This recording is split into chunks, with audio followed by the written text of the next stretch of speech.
Did you know that there are about 1.5 million weddings only in the US every year? So I guess if you see it worldwide, there's plenty of weddings for like every filmmaker out there. But there are a lot more reasons why you and I as beginner filmmakers should start shooting weddings. First and foremost, shooting weddings and then editing a wedding recap video is kind of an open project, because you as a filmmaker decide what kind of video you want to make. Do you want the video to be more happy and uplifting, or a little bit more dramatic and epic? In most of the cases, this is really up to you. So as a beginner filmmaker, there's a good chance you can develop a real unique style for yourself. What's also pretty interesting about filming weddings is that you can really tell a story. And if you've ever been to a wedding, you know that there's a lot of stories to tell. Because mostly there are a lot of people, a lot of emotions, and that is what we as filmmakers should be totally addicted to. Telling stories, showing faces and emotions. And there's like really no better place than a wedding. If you start shooting weddings, there will be several shooting situations you will find yourself in. You will have to pose couples, pose other people. Do you want to shoot more with a wider angle so that everything seems bigger? Or do you want the scenes to look more tight and packed and intimate? That's really up to you. And as I said before, that's a good chance for you to test out several things and develop your own style. Also, wedding cinematography is a really good market to step into, because even if there are plenty of wedding photographers out there,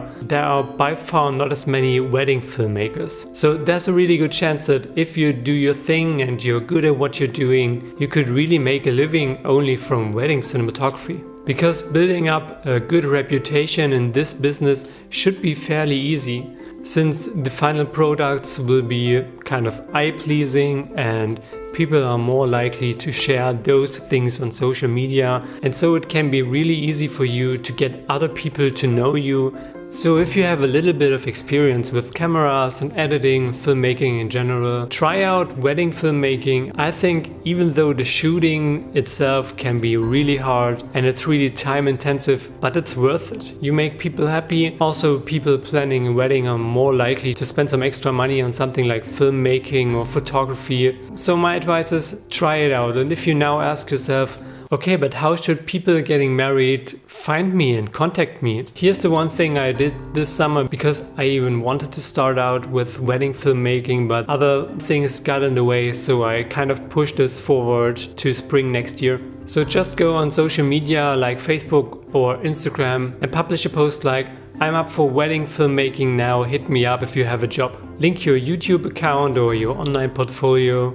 And trust me, it won't take so long until some of your friends connect you with some people they know who are getting married. People get married all the time. Okay, maybe not that much in winter, but in spring, summer and fall there are plenty of weddings. So keep this in mind, wedding filmmaking is a really good way to learn, to practice your craft and to build up a business. And all of this is really important for starting out as a filmmaker. So I hope you guys found this video helpful. If you have any further questions, don't hesitate to leave them down in the comments. Don't forget to like the video, subscribe to the channel, and I hope to see you guys in the next video.